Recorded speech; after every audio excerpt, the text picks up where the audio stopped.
नमस्ते दाजु। नमस्ते दाजु आज यो जुन चाहिँ मिटिङ भइरहेको छ नि लङ भ्यूकै विषयहरूलाई लिएर है त्यहाँको प्रेजेन्ट अहिले स्थिति सिनारियोलाई लिएर के कस्तो भइरहेको छ नि मिटिङमा? हजुर मिटिङमा चाहिँ अघि मैले उहाँलाई पनि यो कुरा जनाइहालेँ हो है। मिटिङ चाहिँ के भएको छ भन्दाखेरि अब मालिकको फर्स्ट त मालिकै बोल्यो होइन। मालिकको भर्सन चाहिँ के छ भन्दाखेरि हामीले 90,30,000 रुपियाँ पैसा हालेको हो होइन।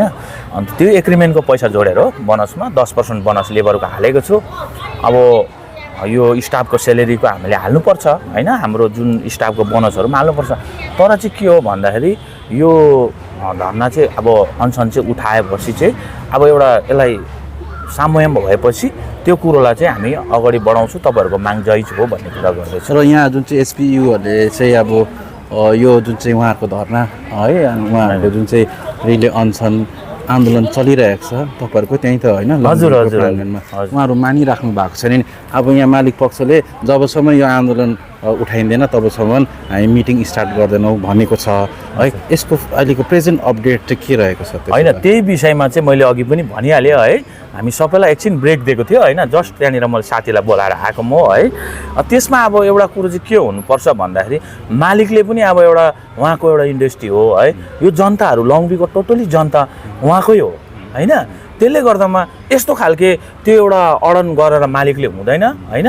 अब जनताले पाउने सहुलियत जुन बोनस त्यो एडभाइजरीले जुन कमिटीले जुन डिसाइड गरेको 16% हो मालिकले दिनै पर्छ होइन। त्यो जति पनि पाउने जो अरू स्टाफहरूले पाउने पनि दिनै पर्छ होइन। त यति नै हो। जे पनि हुन्छ मालिकले पनि यो सोच्नु पर्यो कि अब मैले यो भनेर म यसमा आउनुपर्छ भन्ने होइन। हाम्रो भाइहरूले पनि अब अहिले जो गर्दैछ हाम्रो भाइहरूले हाम्रो लङभीको जनता प्राय सबै नै छ भनौँ न है। अब म चाहिँ एउटा लङभीको नाताले म लङभीको छोरा भएको हैसियतले चाहिँ म के भन्नु चाहन्छु भन्दाखेरि लङभीको दाजुभाइ दिदीबहिनीलाई साह्रै नै तकलिफ छ अहिले है। तपाईँहरूले देखिरहनु भएको छ। तपाईँहरू त खुदै आइरहनु भएको छ। दसैँ अगाडि एउटा यत्रो ठुलो चाडमा पनि उहाँहरू बिचराहरू एउटा बसेर भोक हडताल एउटा बसिरहेको छ है। अझै अब एउटा दिवाली आउँदैछ है। एउटा ठुलो यो चाड हो। तर हामी के भन्नु चाहन्छु भन्दाखेरि चाहिँ म एउटा लङभीको म पहिला नम्बर के हो भने म आज एउटा प्रधान सानो मिनिस्ट्री प्रधान भन्दा पनि अगाडि चाहिँ मनिरस डुम्जान कहाँको भन्दा लङभीको भन्छ होइन। लङभीको मलाई एक एकवटा कुरो थाहा छ। कतिवटा कुरो अहिले भइरहेको छ त्यो कति गलत पनि भइरहेको होला होइन। तर त्यो एउटा समय र टाइममा नै त्यो कुरोहरू हुन्छ है। तर म एउटा यही भन्नु चाहन्छु लङभीको एउटा छोरा भएको नाताले गर्दामा लङभीको जति पनि खटी खाने मेरो आमा बुबाहरू जति पनि मेरो दाजुभाइ दिदीबहिनी छ उहाँले चाहिँ एउटा राम्रो एउटा उहाँहरूले एउटा न्याय पाएको हुनुपर्छ। त्यसको लागि लङभी पुरा टोटली लङभीको श्रमिकको लागि राम्रो भएको हुनुपर्छ होइन। अब हामी पनि त्यही चाहन्छौँ कि उहाँहरूको जुन माग छ त्यो पुरा होस् होइन। त्यसमा हाम्रो पुरा अन्तिम तपाईँको समय पनि लिन चाहन्छु जुन चाहिँ यो किनभने म्यानेजमेन्ट पक्षबाट है त्यहाँनिर 10% दिने होइन।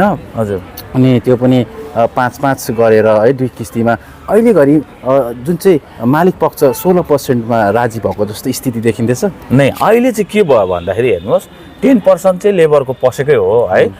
5% गरेर हालिदियो तर एक दिन छोडेर एक दिनमा हालिदियो। टोटल 16मा मानिसकेको छ। उनीहरूले चाहिँ यही कुरा राख्यो होइन।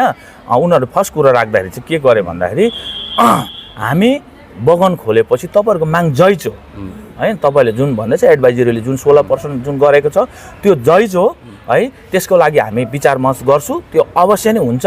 तर पहिला बगान चाहिँ सुचारू रूपले चलेको हुनुपर्छ। यो जुन स्ट्याक चाहिँ भनेपछि यो जुन चाहिँ अहिले तपाईँहरूको मिटिङ भइरहेको छ निष्कर्षमा आइसकेको जस्तो मलाई पनि लागेको छैन। तपाईँले यो डिस्कसन चलिरहेको आज केही कङ्क्रिट केही यो विषयमा जुन चाहिँ मिटिङ छ कङ्क्रिट डिसिसन केही आउला जस्तो तपाईँलाई लाग्दैछ?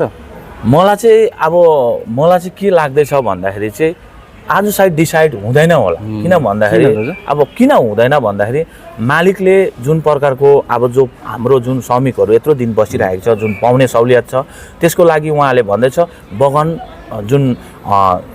बगानको यो जुन धर्नाहरू रिओपन भएपछि मात्रै यो विषयमा बगान सुचारू रूपले चलेपछि नै हामी तपाईँहरूको मागको लागि यो विचार गर्नेछु। यो अवश्य नै सस्पेन्ड। हजुर अन्त अर्को कुरो चाहिँ म अन्तिममा चाहिँ के भन्नु चाहन्छु भन्दाखेरि अब यो हाम्रो एसपियुको भाइहरूले अब उहाँहरूले यो आन्दोलनलाई अहिले जिम्मा लिएर आज यो आन्दोलन आज धर्नासम्म आज यत्रो दिनको 16 दिन भयो होइन। आज त्यसले गर्दामा चाहिँ मलाई लाग्छ अब यो मिल्नु सक्छ जस्तो चाहिँ लाग्दैन है।